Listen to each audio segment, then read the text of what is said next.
नमस्कार मित्रों, मैं हूं डॉक्टर हरिनिवास। चैनल से आप परिचित हैं। चैनल का नाम है संस्कृत साहित्य एवं संस्कृति। मनुस्मृति व्यवहार अध्याय में आपका स्वागत है। पशुषु स्वामिनाम चैव पालानाम च व्यतिक्रमे विवादम संप्रवक्ष्यामि यथावत धर्म तत्वता। बहुत सारे विषय हम देख चुके हैं। अब पशुओं का स्वामी और पशुओं का पालन करने वाले यानी मालिक और चरवाहे के बीच में जो विवाद हो सकता है या अगर कोई स्थितियां खड़ी होती हैं तो इनका निर्णय किस प्रकार से होना चाहिए उसका यहां उल्लेख कर रहे हैं।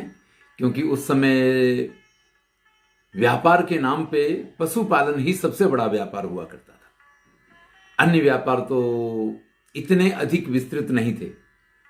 अगर हम एक भक्ति गीत सुने तो उसमें जशोदा कृष्ण से ये कहती है कि 9 लख गौएं नंद बाबा के नित नयो माखन होए, चोरी माखन की दे छोड़ कन्हाई मैं समझाऊं तोए। यानी जिसके पिता के पास 9 लाख गायें हैं उसका पुत्र अगर किसी के यहां जाकर के माखन की चोरी करे तो ये तो बड़ी बेइज्जती वाली बात है। तो यहां 9 लाख गायें जो हैं नंद बाबा की समृद्धि का प्रतीक हुआ करती थी। अब 9 लाख गायें हैं तो स्वाभाविक है ना तो नंद बाबा स्वयं अकेले चरा सकते हो। जिसके पास इतना धन संपत्ति है वो स्वयं क्यों चराने के लिए जाएगा। और अगर सेवकों को रखते हैं तो उनको कभी ना कभी कोई ना कोई विवाद खड़ा हो सकता है। और ऐसा सिर्फ यही नहीं है, हम महाभारत की और कथाओं में भी देखते हैं। जब पांडव अज्ञातवास में थे तो नकुल और सहदेव एक अश्वरक्षक और एक गौरक्षक, यही 2 नौकरियां इन लोगों ने भी की थी हैं? कि एक अश्वशाला के अध्यक्ष बने तंतिपाल और दूसरे गौशाला के अध्यक्ष बने जाके। तो यहां पे भी गाय और घोड़ों की सुरक्षा की जवाबदारी और वो सारी चीजें हैं। तो ये जो जवाबदारियां सौंपी जाया करती थी उनमें अगर विवाद हो तो क्या होना चाहिए। देखिए, एक तो ये है कि आप मासिक उसको वेतन दे रहे हैं, इस हिसाब पे वो आपके यहाँ काम कर रहा है। कोई ऐसा हो सकता है कि भैया आपके पास 4 गाय हैं या 4 भैंस हैं या बकरियां हैं, जो भी कुछ हैं, आपने उससे कह दिया कि देखो भाई देने के लिए कुछ नहीं है, लेकिन ये चारों प्राणी जो हैं वो दूध देने वाले हैं, इनमें से एक का दूध तुम्हें मिल जाएगा, चारों को चराने की जवाबदारी तुम्हारी है। तो गोपाह क्षीर भृतो यस्तु सा दुहियात दृसतो वरा। अब स्वाभाविक है जब एक को दूध लेना है तो ये देखेगा कि कौन इसमें से सबसे ज्यादा दूध देती है। तो जो सबसे ज्यादा दूध दे उसका दूध वो दूह लेगा और बाकी जो आपकी गायें हैं या बकरियां हैं या भैंस हैं वो चरा के वो ले आएगा। तो एक तो ये नियम था कि जो गोपालक है वो सिर्फ दूध के उस पे आपकी गाय को चरा करके ले आए। और यही अभृते भृति ही, क्योंकि वो आपका सेवक नहीं है, नौकर नहीं है, आप उसको कोई तनख्वाह नहीं देते हैं, आप उसको चाकरी नहीं अदा करते हैं। तो ऐसे में यही उसकी भृति ही, यही यानी यही उसका मेहनताना हुआ करता था। लेकिन अगर वो प्राणियों को चराने के लिए लेके गया है, नष्टम विनष्टम कृम भी स्वहतम विषमे मृतम हीनम पुरुष कारिणे प्रदद्यात पाल एवतु। भैया वो गाय चराने ले गया आपकी, नित्य प्रति दूध तो वो पिया करता था, बाकी की गायें भी आपकी चराता था, और शाम को आकर के वो कहता है कि एक गाय खो गई है। अगर वो कहता है कि किसी सांप वगैरह ने काट लिया है, इसकी वजह से एक गाय मर गई है, या कुत्तों ने घेर के किसी एक बकरी को मार दिया है, तो ऐसी कोई भी स्थिति आकर के अगर खड़ी होती है तो इसका दंड वो पालक को देना होगा। यानी अगर आप गाय चराने जाते हैं तो निग्लिजेंसी ऑफ ड्यूटी नहीं कर सकते हैं, आपको हर तरीके से उसकी सुरक्षा की जवाबदारी बनती है। और अगर वो ये नहीं करता है तो इसके लिए उसके ऊपर दंड किया जाएगा। अगर मान लीजिए कोई चोर चोरी करके ले जाता है तो भी यहां जो वो चराने वाला है उसकी गलती बनती है, उसको वो वापस देना है। यदि देशे च काले च स्वामिना स्वस्य संसति कर्णो चर्म च बाल्यांश वंशति स्नायुम च रोचनाम। अब भाई बहुत सारे प्राणी हुआ करते थे, तो कई बार ऐसा भी होगा कि उनको चराने के लिए व्यक्ति एक गांव से दूसरे गांव या एक देश से दूसरे देश तक या जहां उसको अच्छा चारा मिले, ये चरवाहे लोग घूमते रहते थे। इनको पता रहता था कि इस काल में, इस परिस्थिति में, इस जगह पे हमें अच्छी तरीके से उपयुक्त भोजन मिल पाएगा, घास चारा मिल पाएगा, तो दूर दूर देश तक वो चराने के लिए चले जाते थे। तो ऐसी स्थिति में यह भी संभव था कि भाई आप बाहर कहीं लेके गए हैं और वहां जाकर के किसी प्राणी की मृत्यु हो गई है, तो ऐसी स्थिति में कर्णौ चर्म च बालांश वस्ति स्नायुम च रोचनाम पशुभी स्वामिनाम दद्यान मृते स्वंगानि दर्शयित। अगर कोई प्राणी की मृत्यु हो गई है तो उसका कोई अंग दिखा करके कि देखिए ये आपका काले कलर का बकरा था और ये मर गया है, तो उसके कोई सींग का हिस्सा या उसका कान का या कुछ भी उसका चर्म, मान लीजिए बहुत दूर हैं और वहाँ से आप उसका किसी अंग का वो नई निशानी भेज सकते हैं, तब मोबाइल तो था नहीं कि वीडियो कॉल करके बता दो कि देखो महाराज ये मर गया है, इसकी मृत्यु हो गई है। तो उस समय भी उसके मरने के प्रमाण प्रस्तुत करने होते थे। ये संभव नहीं है कि आप कह दें मर गया और आपने उठा करके कहीं प्रदेश में उसको बेच दिया, ये संभव नहीं हुआ करता था। अब आप कहेंगे कि आजकल इसकी क्या उपयोगिता है इस वीडियो की? देखिए, उस समय वो व्यापार हुआ करता था, आज कुछ और व्यापार है, लेकिन यहां जो नियम कहे गए हैं उन नियमों के अनुसार ही आज भी हर व्यापार में, अगर मान लीजिए कोई दुकान पे दुकान चलाने वाला है तो उसकी जवाबदारी बनती है। वो ये नहीं सोच सकता है कि साहब ये तो मालिक का माल है, हमें क्या लेना देना है, हमें तो अपनी तनख्वाह से लेना देना है, ऐसा नहीं सोच सकता है। और जो इस प्रकार का व्यवहार करता है वो दंड का अधिकारी है। अजाविके तु समृद्धि वृग ही पाले तो नावयति। अगर मान लीजिए वो बकरी वगैरह को चरा रहा है और वहीं पे कोई श्रृगाल वगैरह ने आक्रमण कर दिया और बकरी को उठा ले गए, भाई चराने के लिए जंगल तक जाना पड़ता था। या ये कहिए कि आज सब जगह गांव और खेत हैं, उस समय तो अधिकांश प्रदेश जंगल वाला ही था, बस्ती वाला प्रदेश कम हुआ करता था, जनसंख्या ही कम थी उस समय पे।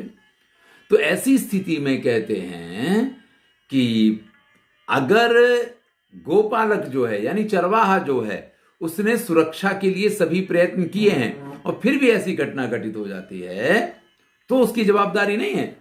पालस तत्र न किरविषि, लेकिन वो कहीं पड़ के सो रहा था और श्रृगाल आया और बकरी को उठा के ले गया, तो भैया जवाबदारी चरवाहे की है।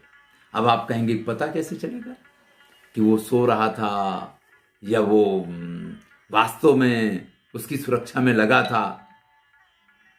आप दिलीप की गौ सेवा महाकवि कालिदास ने रघुवंशम के दूसरे सर्ग में की है।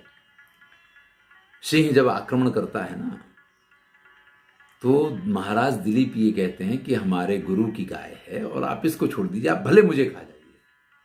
सुरक्षा के लिए इतना कटिबद्ध होना ये बड़ा आवश्यक हुआ करता था। और जब भी कोई व्यक्ति इस प्रकार से सुरक्षा के लिए कटिबद्ध होगा तो उस प्राणी को कोई अन्य प्राणी नहीं मार सकता है। तो अधिकांशतः यही हुआ करता कि जब उसने ध्यान न दिया हो तो ही यह घटना घटित होगी, और अगर यह घटना घटित हुई तो फिर वो दंड का भागीदार है।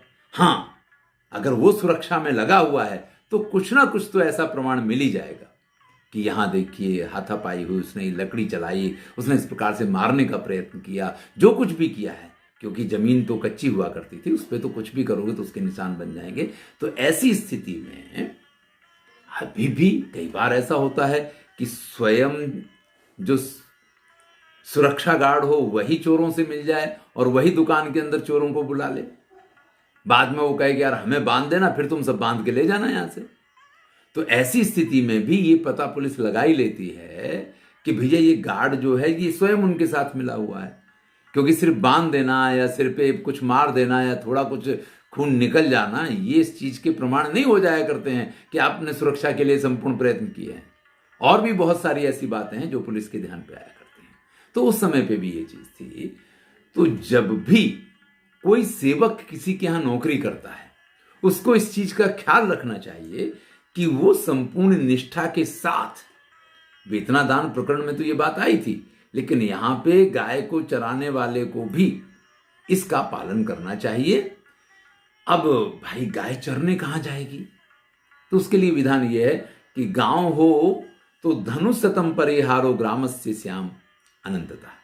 तो गांव के चारों तरफ 100 धनुष जगह जो है वो बिल्कुल उसमें खेती नहीं होगी, और वो जगह पशुओं के चरने के लिए गौचर भूमि कहा जाता है आजकल गुजरात में। इस प्रकार से उस जगह को छोड़ देना चाहिए। गांव के आसपास की वो जगह होनी चाहिए जिससे कि प्राणियों को, गाय वगैरह को वहां से बहुत दूर गांव से ना जाना पड़े, क्योंकि जो दूध वाले देने वाले प्राणी हैं, जो इस प्रकार के पशु हैं, उनको किसी दूसरे देश में चराने के लिए नहीं ले जाया जा सकता है, क्योंकि सुबह उनका दूध निकाला जाएगा, फिर जाएंगे चरने के लिए, शाम को फिर उनका दूध निकाला जाना है। तो इन सब के लिए इस प्रकार के नियम हुआ करते थे। लेकिन अगर किसी के पास वही भूमि है, दूसरी भूमि नहीं हो, आजकल तो आपको पता है कि इस प्रकार के सारे हर बार चकबंदी होती है, हर बार इस प्रकार की व्यवस्थाएं की जाती हैं, और उसके आधार पर ये सारी चीज़ें हुआ करती हैं। गांव में जो आबादी वाला क्षेत्र हुआ करता है, यानी जहाँ लोग रहते थे उसके बाहर पशुओं के बांधने की जगह है। लगभग 20-25 साल बाद उस जगह लोगों के घर बन जाया करते हैं, और जहाँ खेत हुआ करते थे उसमें से फिर उनके पशुओं के बांधने के लिए जगह दे दी जाती। इस प्रकार की व्यवस्थाएं चलती रहती हैं, और ये एक सरकारी तंत्र का भाग है, उनको ये सारे काम करने होते हैं। तो ये उस समय ये नियम किए गए थे, आज भी वो नियम उसी प्रकार से चले आ रहे हैं। लेकिन अगर मान लीजिए कि किसी ने वहीं पे अपना खेत बनाया हुआ है, तो ये उसकी जवाबदारी है कि ये जगह पशुओं के चरने के लिए है, और अगर आप उस जगह पे अपना खेत रखते हैं तो आपको अपने खेत की वाड़ इतनी ऊंची करनी पड़े कि ऊंट भी आपके खेत में क्या है ये देख ना पाए, क्योंकि अगर वो देखेगा तो फिर उसका अंदर घुसने का मन होगा। और ऊंट तो आप समझते हैं कि कितना ऊंचा होता है। अब यहां नियम इसलिए किया गया कि आजकल तो सब जगह ऊंट नहीं पाए जाते हैं, सभी प्रदेशों में सभी जगह पे इनकी इतनी संख्या नहीं होती है। लेकिन पहले तो यही बहुत बड़े साधन थे वाहन के लिए, तो इन सब का प्रयोग हुआ करता था। इसलिए उस समय इस प्रकार के नियम किए गए कि ऊंट ना देख सके, इतनी ऊंची बाड़ बनाई है। लेकिन आप कहें कि हम ऊंची ऊंची बना दें, ऊंट ना देख सके, तो कुत्ते और सुअर वगैरह भी उसमें ना घुस पाए, इस प्रकार से नीचे भी उसकी व्यवस्था कीजिए। अब ऐसी बाड़ जिसने बनाई हुई है उसके खेत में जाकर के भी अगर प्राणी नुकसान करते हैं तो ये चरवाहे की गलती मानी जाएगी और उसको 100 पण का दंड किया जाएगा। ये उस समय की व्यवस्था थी।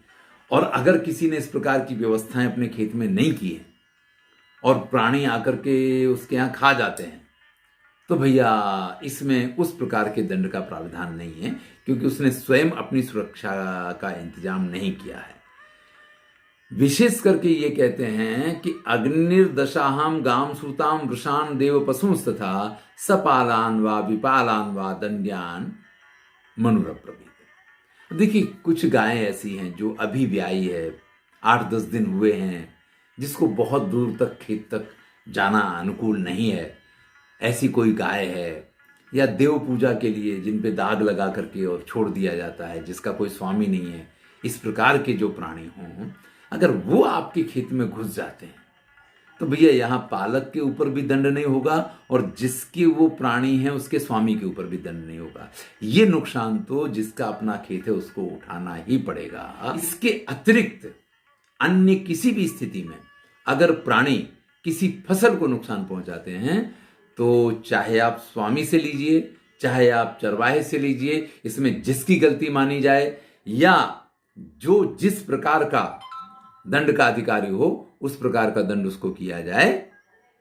ततो अर्धदंडो भृत्यानाम, आधा सेवकों के ऊपर किया जाए, आधा मालिक उठाए, जैसे भी हो, लेकिन उसका जो नुकसान हुआ है वो खेत मालिक को हर्जाना मिलना चाहिए और अवश्य मिलना चाहिए, क्योंकि अगर ये नहीं किया जाएगा तो इसका तात्पर्य यह है कि हमारे आजीविका के लिए जो आवश्यक अन्न इत्यादि है उसकी उपज नहीं हो पाएगी। चलिए अगले वीडियो में सीमा विवाद प्रकरण को देखेंगे, लेकिन ये जो स्वामी और गोपालक के बीच का जो ये प्रकरण था, ये भी हमारे लिए उतना ही उपयोगी है, क्योंकि आज भी हर व्यक्ति अपनी आजीविका के लिए कहीं ना कहीं किसी ना किसी के पास इसी प्रकार की नौकरी किया करता है। तब गाय चराने जाता था, तो अब दुकान चलाने जाता है या कुछ और कार्य करने जाता है। तो अगर किसी वस्तु का नुकसान होता है तो उसकी जवाबदारी काम करने वाले के ऊपर आएगी ही। इस चीज को आपको समझ के चलना चाहिए।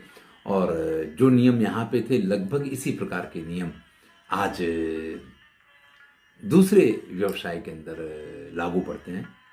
धन्यवाद। आनंद लीजिए, अच्छा लगे तो मित्रों के साथ शेयर कीजिए। मैं हूं डॉक्टर हरिनिवास।